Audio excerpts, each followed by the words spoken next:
Les manifestations contre le confinement en Chine s'étendent à Wuhan. Des centaines de personnes étaient dans la rue, arrachant des barrières de contrôle liées au Covid-19.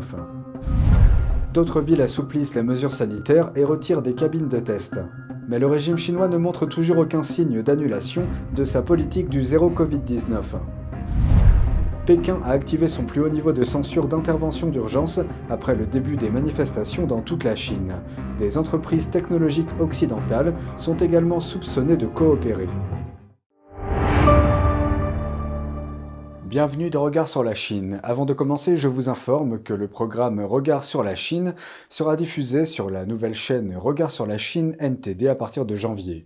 Je vous invite à cliquer dès maintenant sur le lien en dessous de cette vidéo pour vous abonner. En effet, suite aux élections américaines de 2021, notre chaîne NTD français s'est vue retirer sa monétisation sur YouTube. En d'autres termes, nous ne bénéficions d'aucun revenu depuis cette période. Pour que nous puissions continuer à vous informer dans de bonnes conditions, vous pouvez nous soutenir en vous abonnant et en partageant le lien de la nouvelle chaîne.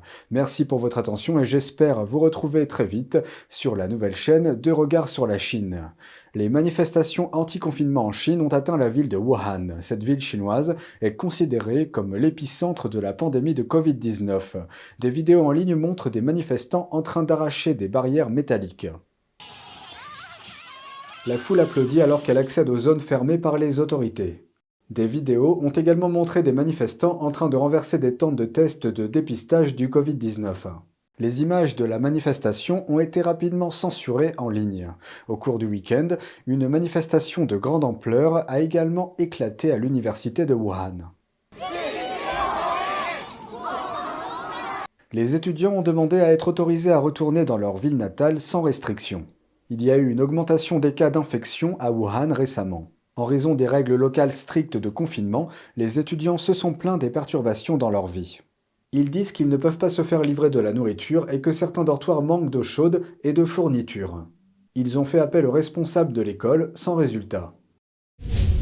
À Pékin, des cabines de test de dépistage du Covid-19 ont été retirées et dans la ville de Shenzhen, dans le sud de la Chine, les autorités ont déclaré qu'elles n'exigeraient plus certains justificatifs de test pour voyager.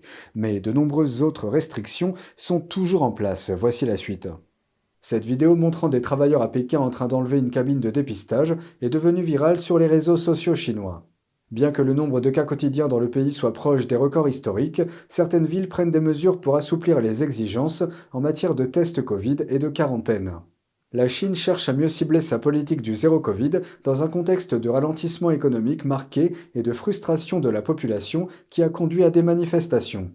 De nombreuses cabines de tests ont été fermées à Pékin, la capitale cessant d'exiger des résultats de tests négatifs comme condition d'entrée dans des lieux tels que les supermarchés. La ville prévoit également de faire de même pour les métros à partir de lundi. Cependant, de nombreux autres lieux, y compris des bureaux, demandent encore des tests.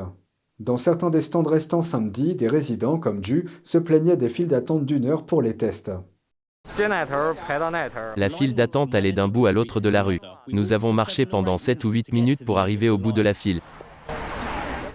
La ville de Shenzhen, dans le sud du pays, a annoncé qu'elle n'exigerait plus de tests pour utiliser les transports publics ou entrer dans les parcs, après des mesures similaires prises par Chengdu et Tianjin.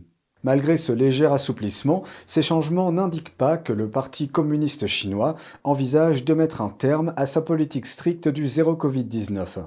Plusieurs villes chinoises investissent actuellement des millions pour construire de nouveaux centres de quarantaine à grande échelle. La Chine a activé son niveau de censure le plus élevé. C'est ce qui ressort d'un avis qui a fuité. Cet avis aurait été publié à la suite d'une réunion tenue en novembre à l'administration du cyberespace de la Chine. Les responsables ont ordonné aux plateformes en ligne de lancer une réponse d'urgence Internet de niveau 1. L'appareil de censure de la Chine est appelé le Grand Pare-Feu. Il bloque l'accès à presque toutes les nouvelles et tous les réseaux sociaux étrangers. Et met sur liste noire les mots-clés considérés comme politiquement sensibles pour le Parti communiste chinois. Sur le plan technologique, certaines entreprises occidentales coopèrent également avec Pékin. Apple semble être l'une d'entre elles. Le mois dernier, Apple a apporté des modifications à sa fonction de partage de fichiers AirDrop en Chine. Elle l'a réduite à 10 minutes pour les personnes ne figurant pas dans la liste de contacts d'un utilisateur. Auparavant, il n'y avait pas de limite. Les manifestants ont utilisé cet outil pour contourner la censure en ligne du pays et partager discrètement des informations et des médias. Ce changement n'a concerné que les utilisateurs d'Apple en Chine, après que des personnes ont commencé à faire circuler du contenu critiquant le régime communiste et son dirigeant Xi Jinping. Apple a déjà été critiqué par le passé pour s'être incliné devant le régime communiste chinois et avoir modifié des fonctionnalités.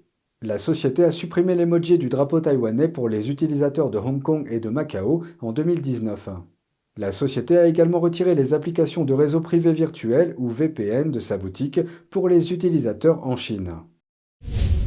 Une semaine s'est écoulée depuis qu'un incendie meurtrier à Urumqi, en Chine, a tué plus de 40 personnes. De grandes manifestations ont éclaté à l'intérieur et à l'extérieur du pays. Maintenant, le Parti communiste chinois recherche les manifestants et les arrête. Et dans le même temps, les gens à l'étranger continuent d'exprimer leur soutien. Voici la suite. Le désir de liberté est difficile à détruire. Plus de 300 personnes se sont rassemblées samedi à l'université Carnegie Mellon de Pittsburgh, en Pennsylvanie, en solidarité avec les manifestants en Chine. À l'université de Penn State, une cinquantaine d'étudiants se sont rassemblés pour la démocratie. En tant que jeune génération, l'avenir nous appartient.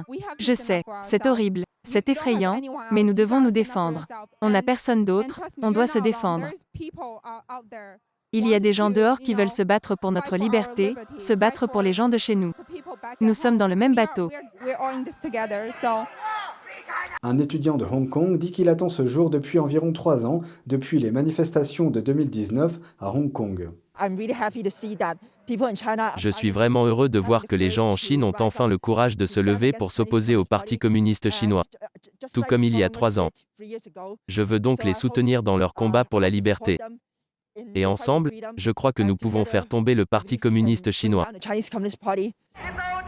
Lors d'une manifestation à Boston, une personne originaire de Chine continentale a menacé de tirer sur l'organisateur de l'événement. Il a été arrêté par la police, puis relâché. Il s'agissait du 4e rassemblement en une semaine dans la région de Boston pour soutenir la révolution du papier blanc et les manifestants de Chine continentale. Au Canada, des centaines de personnes se sont rassemblées à Toronto et à Montréal. À Montréal, un étudiant de l'université McGill a déclaré qu'il était pro-gouvernement, mais qu'il avait changé d'avis après avoir vu ce qui se passait en Chine ces dernières années.